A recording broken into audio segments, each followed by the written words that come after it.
Hello ladies and gentlemen, and welcome back to another episode of the Duke's Dive. This week we'll be covering last week's NXT as we prepare for tomorrow night's episode, which features the bout of Pete Dunne versus Damian Priest, formerly known as Punishment Martinez. Personally really excited for that one. But I think I'll also cover the WWE draft here towards the end. But first of all, I wanted to talk about a show near and dear to most of our hearts here, which was True Wrestling Presents True Era. But before I even cover that, I want to say this is a special episode for Kevin Koch, who is in the hospital right now with some stomach problems, some stomach issues. We wish him well. He's going in for surgery here, so this episode's dedicated to Kevin today.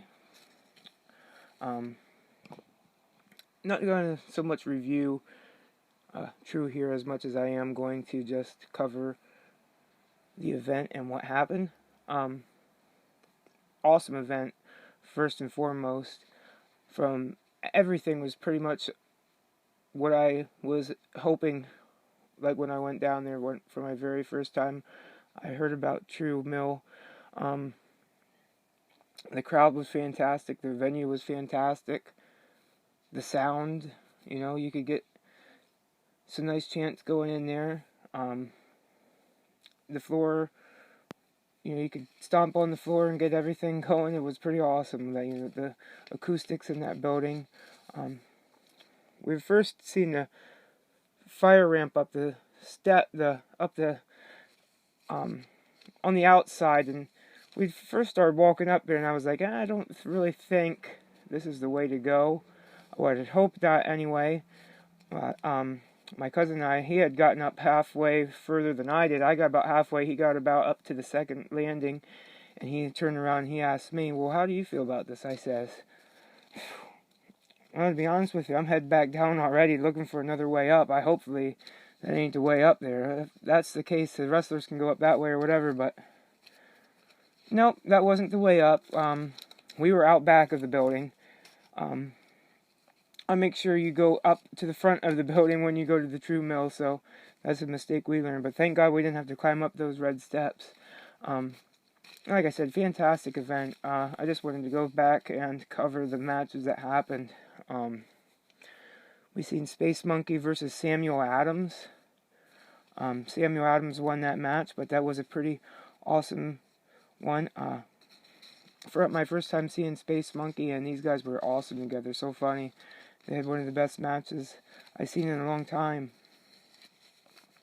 As far as just the entertainment value out of that match, I certainly hope that Space Monkey comes back.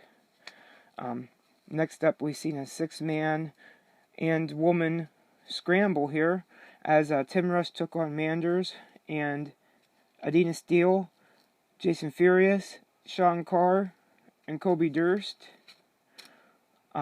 These guys pulled out all the stops. Yeah, this was one of your highlight matches. Like, every one of these people are names that people either know from somewhere or are going to be names that people are going to know somewhere. It was one of those mix-em-up matches. Different people of different levels, and, Adina Steele really showed up and showed out with the guys here. Jumped off the top rope on all of them. We had, of course, Tim Rush takes the win there. Hold on a second here.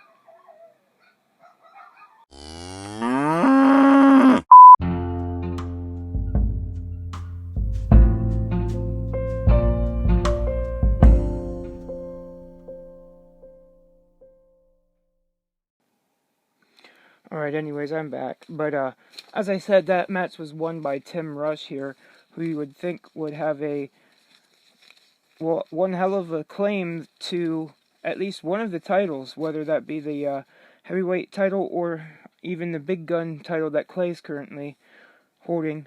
You would think he would have a rightful stake at one of those titles after winning a match like that.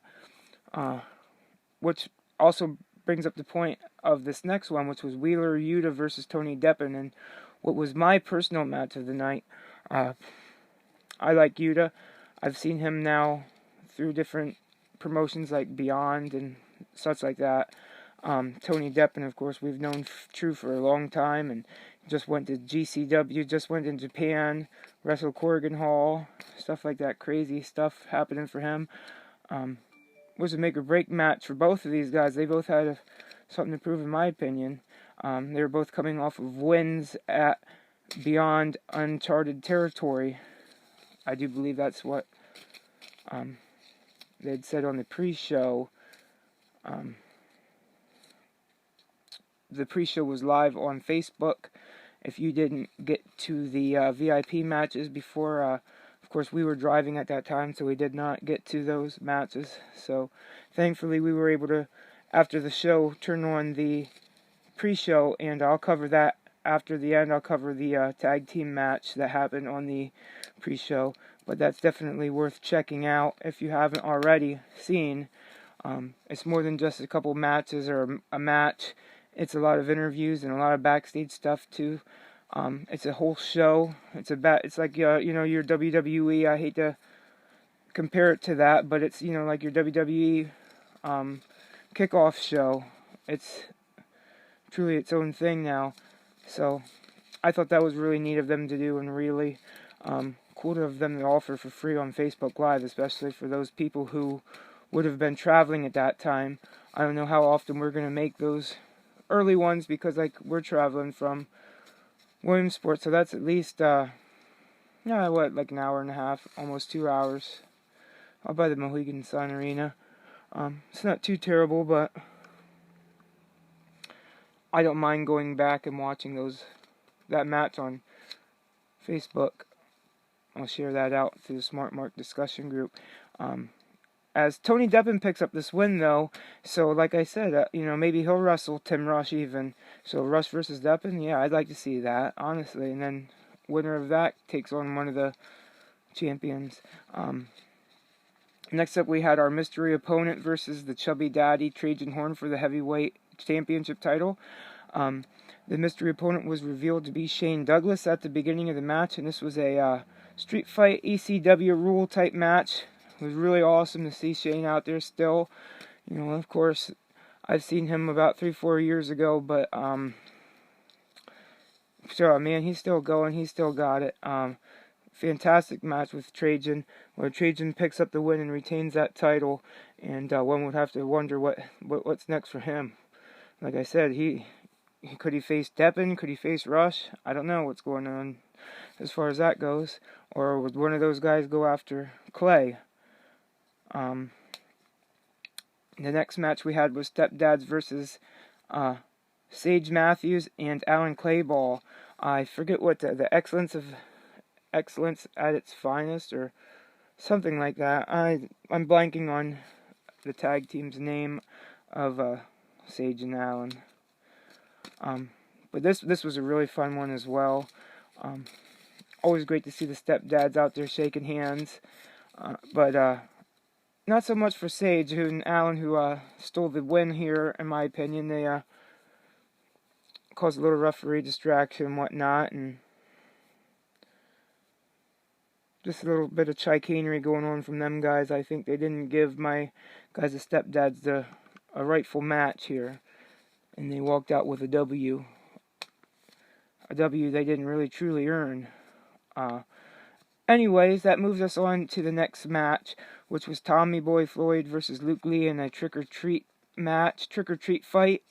I think that's what they called it.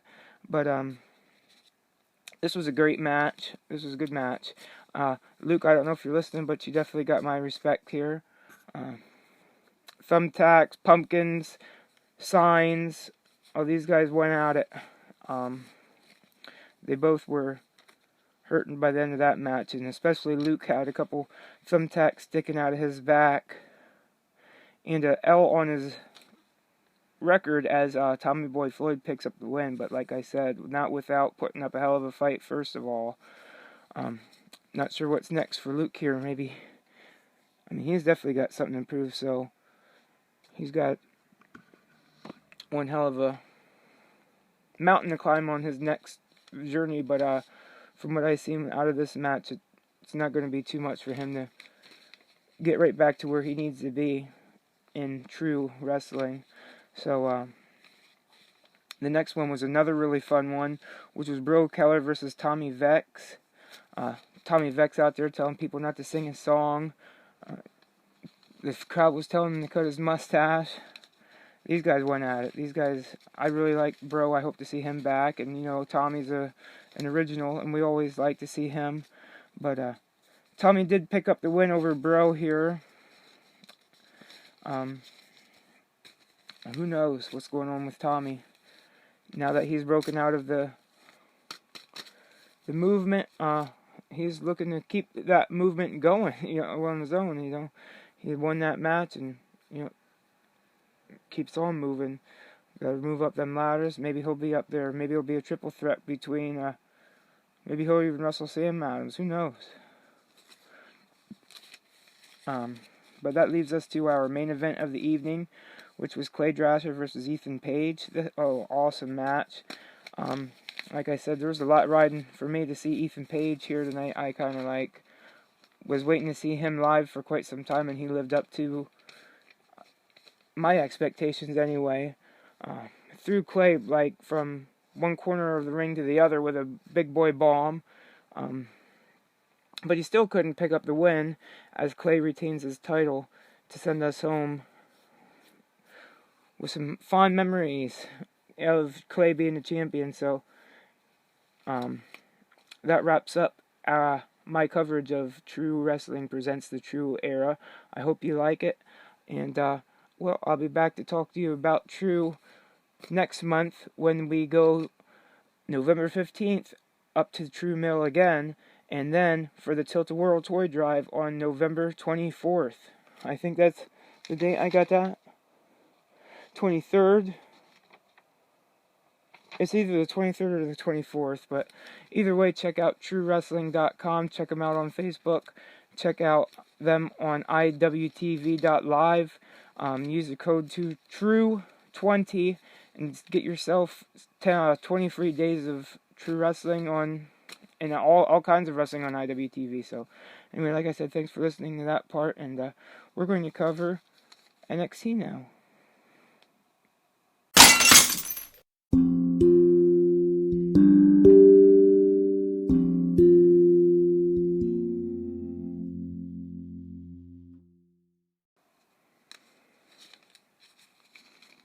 Alright, we're going to cover NXT now.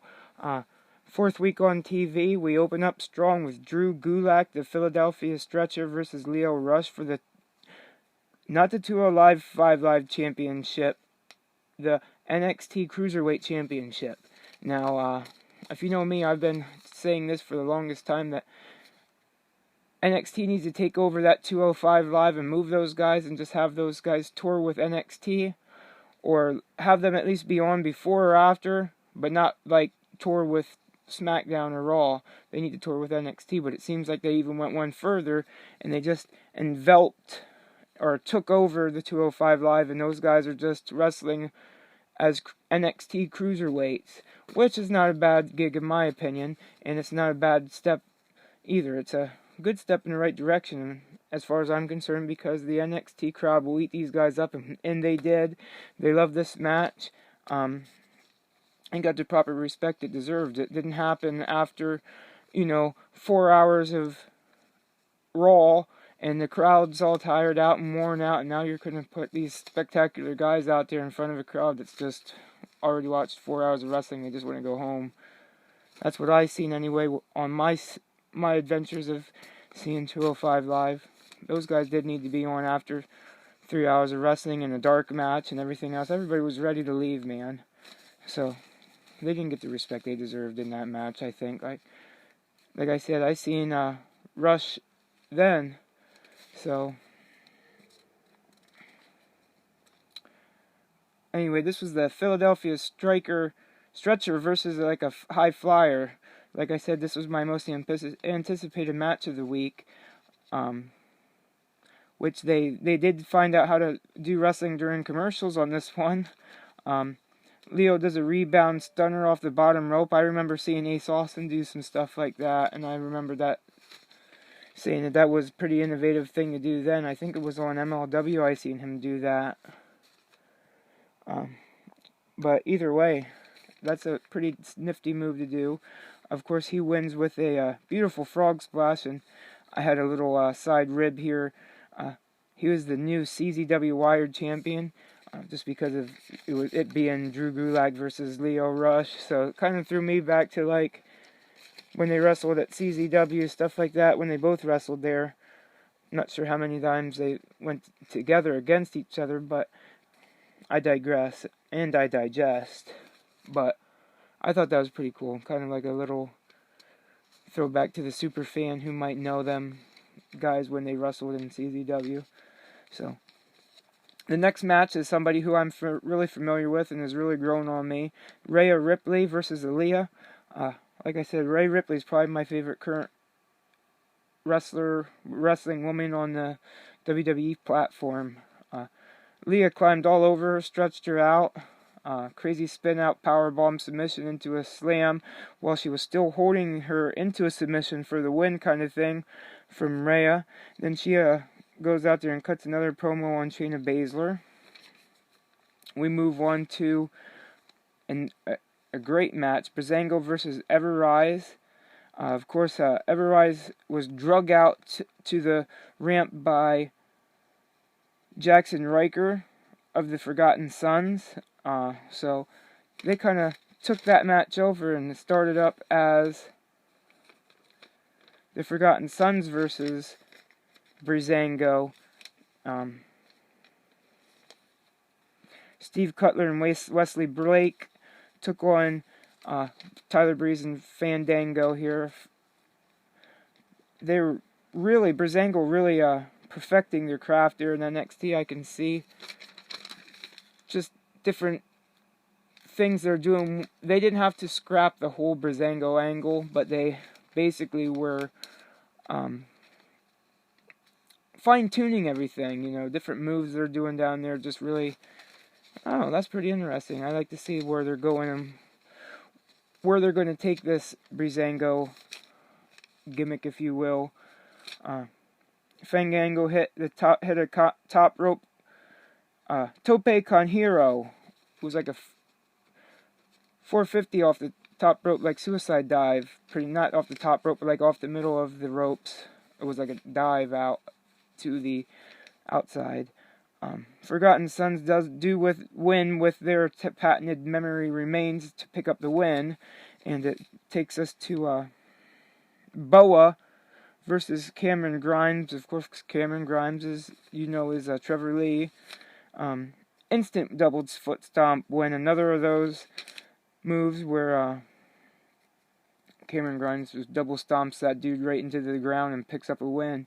And of course, Killian Dane come out after that and attacks Boa, and Vader bombs him and bounces him off the commentary table. I don't know why he did that to him and not try to do it to Cameron Grimes, but whatever.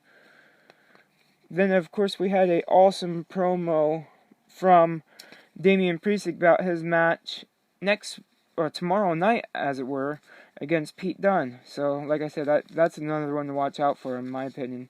That's going to be super cool. Punishment Martinez versus Pete Dunne. Our next match was Roderick Strong versus Isaiah. I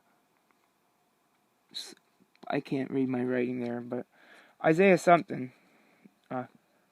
Isaiah Scott. Yeah, Scott almost won real quick with like a jumping side kick. Of course, then Undisputed Era come out with this. Roderick wins this with a submission. Undisputed Era, Adam Cole comes out, cuts a promo on Ciampa and Balor, and like I touched on last time, there's now a three-way split with the heavyweight title. You don't know who's going to be challenging for it and what's going on, because you got the current champion, Adam Cole, and you got Finn Balor had come back, and you have the recently cleared to wrestle Tommaso Ciampa coming back to NXT. So it's kind of like a three-way between those guys on who's going to be NXT champion. Then the Velveteen Dream, of course, comes out, or on the screen or whatever, interrupts. Ciampa then comes out. Ciampa attacks some dude backstage. I don't know who the guy backstage was. After the attacking in the ring goes off. Which moves us to... You know what, I'm going to probably say this was... No. Not my favorite, but close to it. A women's match between Dakota Kai versus Bianca Belair. The two worked very well together. Nice standing shooting star from Bianca. But of course Belair wins, and she calls out Rhea Ripley, who also called out Shayna Baszler. And she says if anybody's going to take on Shayna Baszler and take that title and take that streak from her, it's going to be her.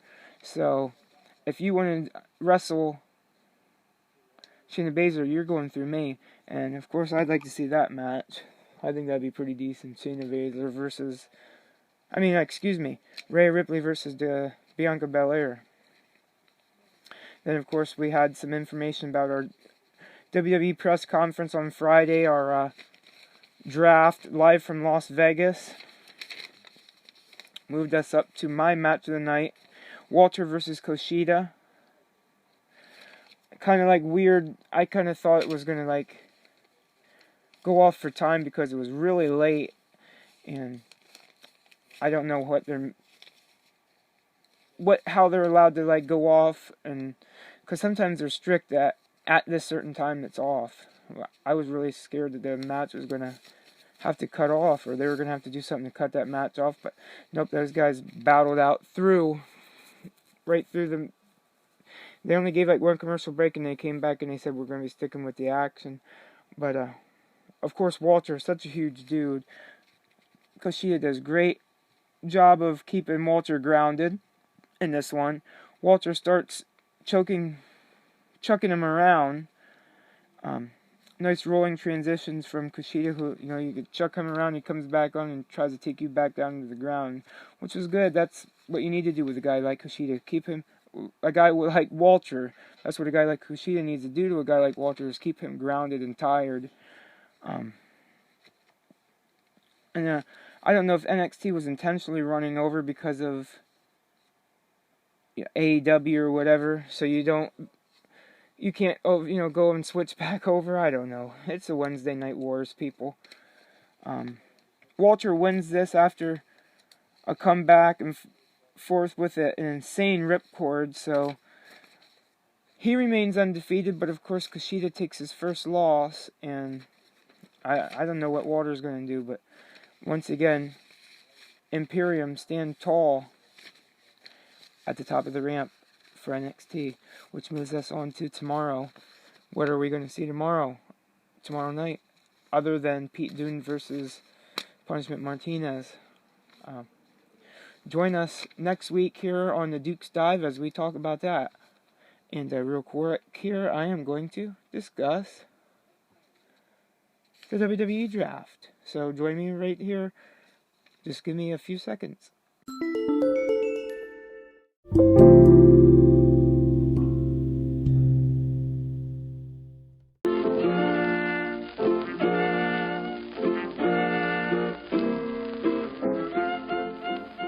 Alright, we're back here, and I'm going to cover the WWE draft. If you didn't see it and you didn't catch up, now's the best time, because I'm going to cover the best ins and outs of it. I'm going to give you the lowdown.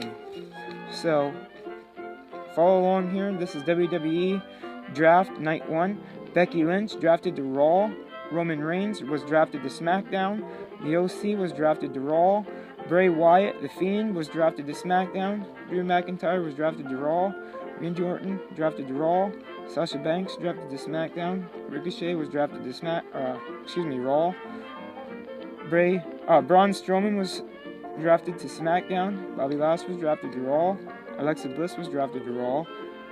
Lacey Evans was drafted to Raw. Kevin Owens was drafted to Raw. The Revival was drafted to SmackDown. Natalya was drafted to Raw. The Viking Raiders were drafted to Raw. Lucha House Party was drafted to SmackDown. Nikki Cross was drafted to Raw. Heavy Machinery was drafted to SmackDown. The Street Profits were drafted to Raw. And we move on to WWE Draft night number 2. Seth Rollins was drafted to Raw. Brock Lesnar was drafted to SmackDown. Charlotte Flair was drafted to Raw. The New Day was drafted to SmackDown. Andrade was drafted to Raw. The Kabuki Warriors were drafted to Raw. Daniel Bryan drafted to SmackDown. Rusev drafted to Raw. Bayley drafted to SmackDown. Aleister Black drafted to Raw. Cedric Alexander drafted to Raw. Shinsuke Nakamura drafted to SmackDown.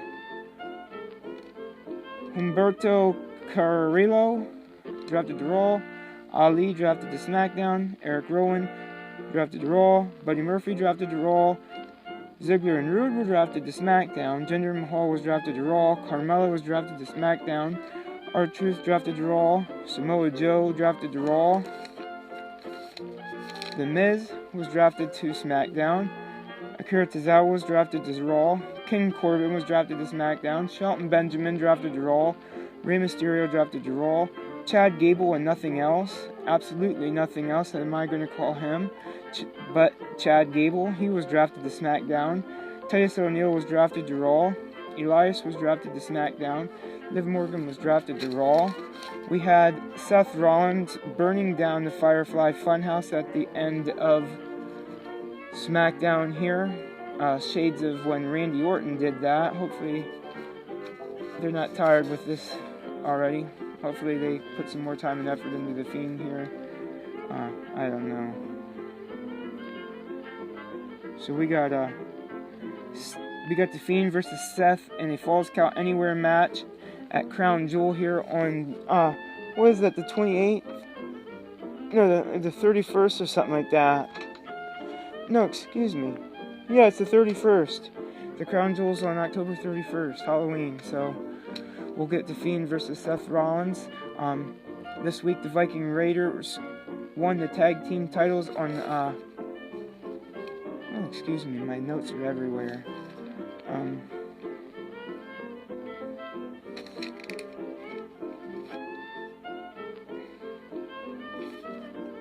Where's the Viking Raiders? Viking Raiders are there. The Raw Tag Team Champions. Cesaro is now a free agent. I seen that Tommaso Ciampa commented, little black heart, little gold heart. Hint towards the black and gold brand. Would love to see Cesaro back down there. Would love to see Sami Zayn back down there. Cesaro and Sami Zayn back at NXT. That would be excellent. Cesaro, Finn Balor.